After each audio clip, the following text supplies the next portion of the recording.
Hi folks, this is Physics Module 2 and it's both the lecture and the review question video.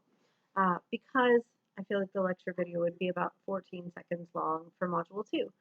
So today we're going to talk about free fall and air resistance, and well, that's about it. So here on Earth, everything that falls is under the influence of gravity, the force of gravity. And gravity pulls straight down toward the center of the Earth at 9.8 meters per second squared. A lot of times we'll define down as negative in direction, although that's not a rule. You can call down positive and up negative if you want to in problems, and it'll work out just fine.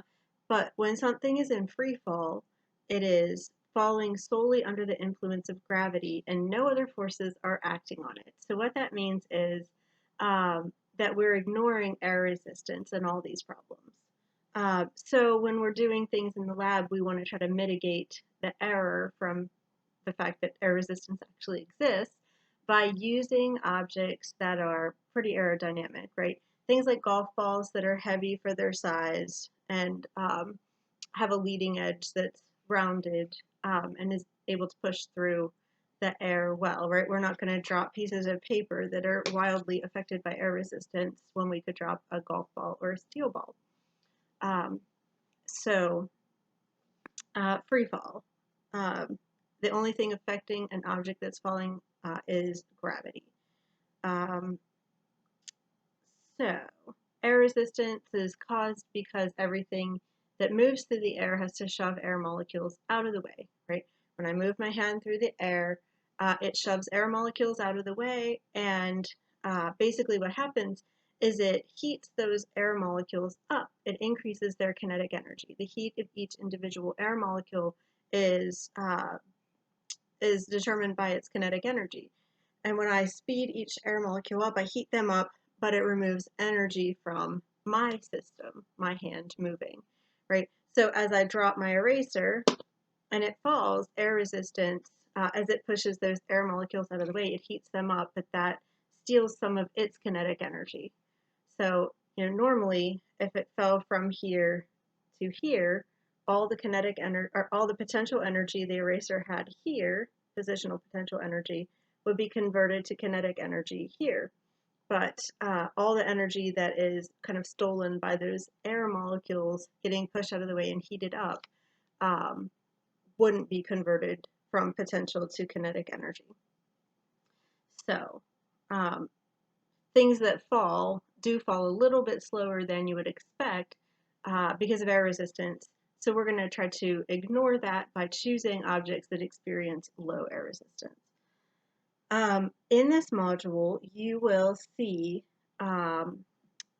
three really important, maybe there's a couple in a pink box, you need to memorize these kinematic equations. The kinematic equations are something you are going to use over and over. In college, you're going to use them not just in this way, but also to describe angular velocity and momentum. So you need to memorize these. You're going to use them constantly throughout the year. And you want to make sure you remember that when they're in this form, they only can describe straight line motion at a constant acceleration. If you don't have a constant acceleration, you cannot use these. If you have an object that's not traveling in a straight line, you cannot use these. Right, any type of curve, you cannot use these, although there's a way to kind of adapt them to curves. But we're not going to learn that this year. Just use these for straight line, constant acceleration motion. But this is great because they work when acceleration is 0, as if you were on cruise control going at a constant velocity.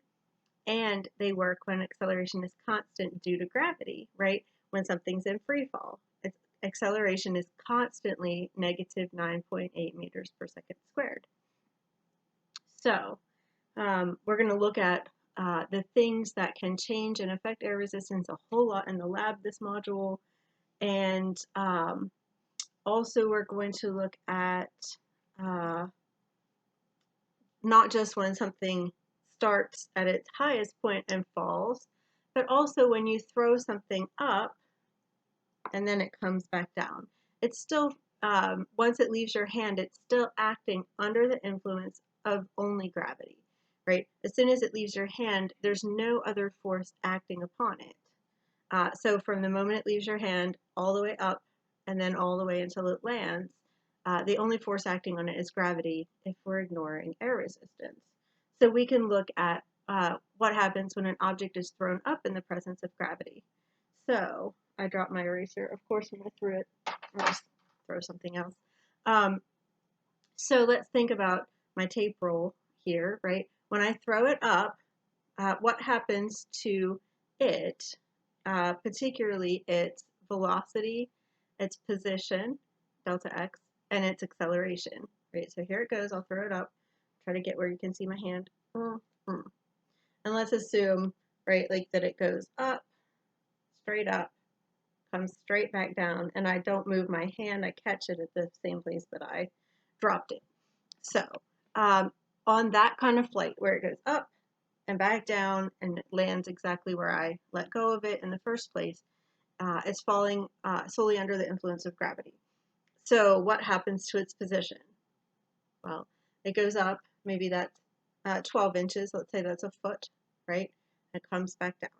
So we could say, if we're defining up as positive, we'd say its displacement is on the up part is a positive 12 inches, on the down part a negative 12 inches, but its total displacement is 0, right, for that trip. Now think about its velocity. How does velocity change as it goes up and then back down? Well, okay, so it's going as fast as it can possibly be going the moment it leaves my hand, and then it slows until it comes to a stop at its highest point. Then it slowly builds speed, gets faster and faster until it lands. Now, if it does land at the exact same height at which I dropped it, and it was only under the influence of gravity that whole time, it should be going the equal and opposite velocity that it had at the beginning. So if it leaves my hand at 2 meters per second up, when it gets back, it'll be going 2 meters per second down. We know air resistance will have affected it enough that it will be slightly slower than it was, but if we're ignoring air resistance, we're going to assume it's equal and opposite. Let's think about acceleration for a minute. So how does this accelerate as it goes all the way up and all the way back down? Okay, so the moment it leaves my hand, what's its acceleration? So it's operating solely under the influence of gravity. So its acceleration is negative 9.8 meters per second squared. When it gets to the top and it stops, acceleration, negative 9.8 meters per second squared. And when it comes back down until it actually touches my hand, even the moment right before, negative 9.8 meters per second squared down, right? When something's in free fall, its acceleration is only due to gravity. So it's constant, and it's constantly 9.8 meters per second squared down toward the center of the Earth. Remember that all three of those, position, velocity, and acceleration, are vector quantities and need directional information. So that's kind of all I have to say about lecture. Let's look at review questions. So review question number 1, what 2 conditions must be met before you can use the kinematic equations derived in the module? So there are 2 things that have to be true when you use these equations. Acceleration has to be constant, and it has to be one-dimensional motion or straight line motion. And sometimes that gets tricky. Sometimes we want to apply these equations when we have a changing acceleration or we have a non-straight path. So we have to watch that we're applying them only in the circumstances that they can be used. Number 2, what is air resistance? Air resistance is when something is moving through the air and it has to shove air molecules out of the way.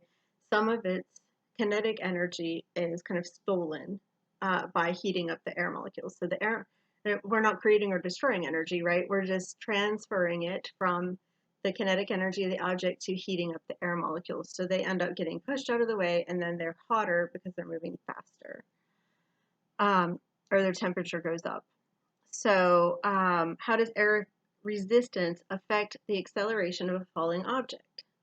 Well, when something's falling here on Earth, its acceleration due to gravity points in this direction, right down.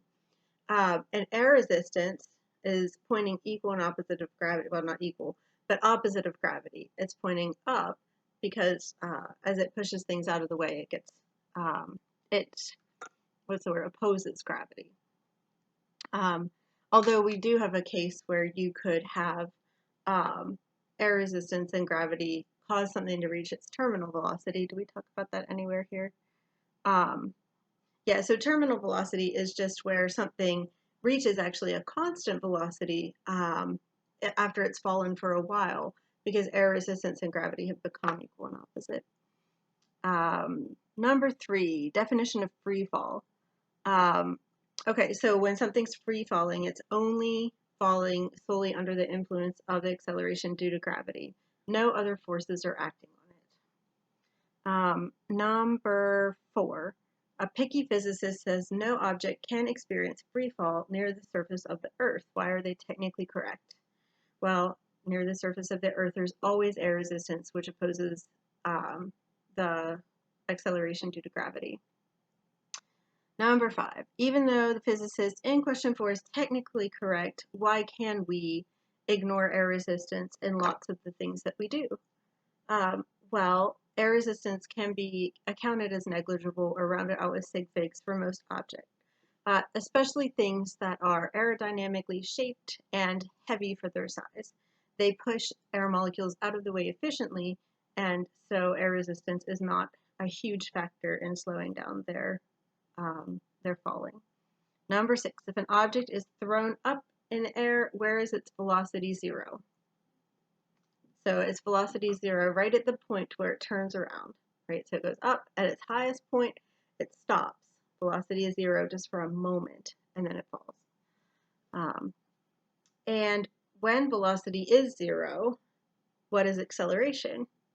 So remember, when something is in free fall, whether it's going straight up, back down, acceleration is constant, and it's constantly due to gravity. So acceleration at that point where it stops and turns around is still negative 9.8 meters per second squared.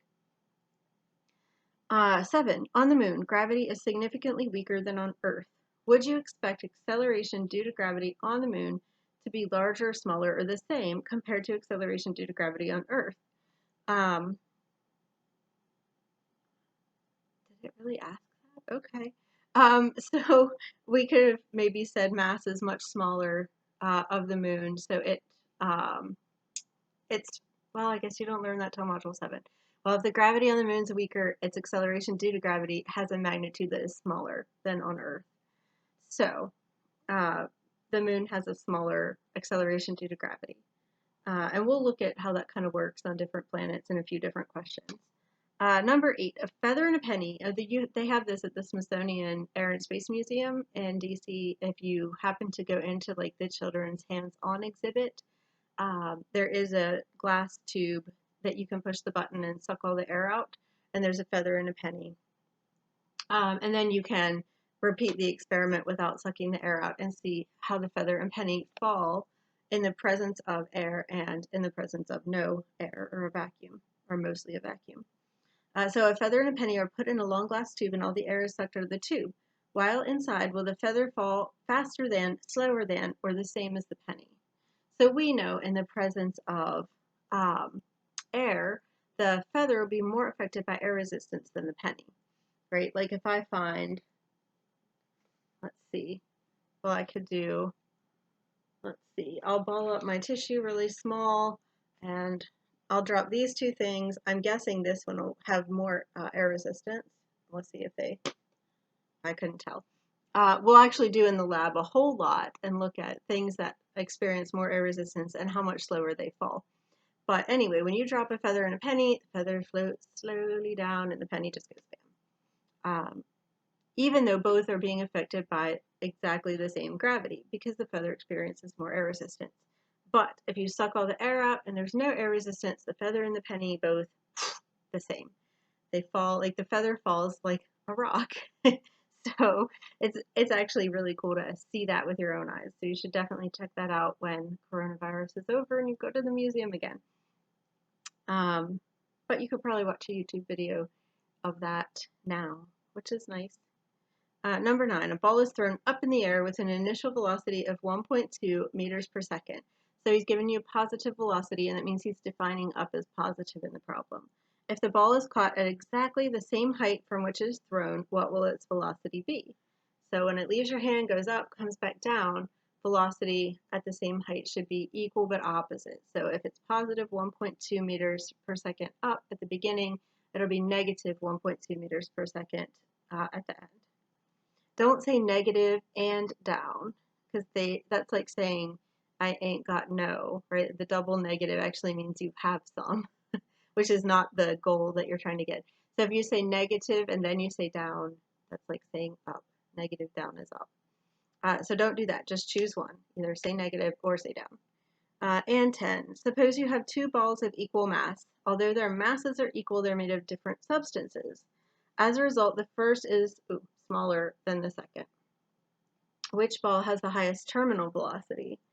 So the first ball is small, the second ball is big. Highest terminal velocity, that means, and this tricked me, highest terminal velocity means going fastest when it reaches terminal velocity, right? Like biggest magnitude terminal velocity.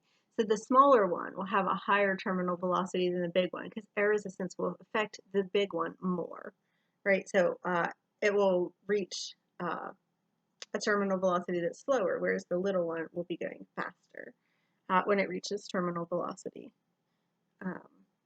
Okay, that's all of the review questions.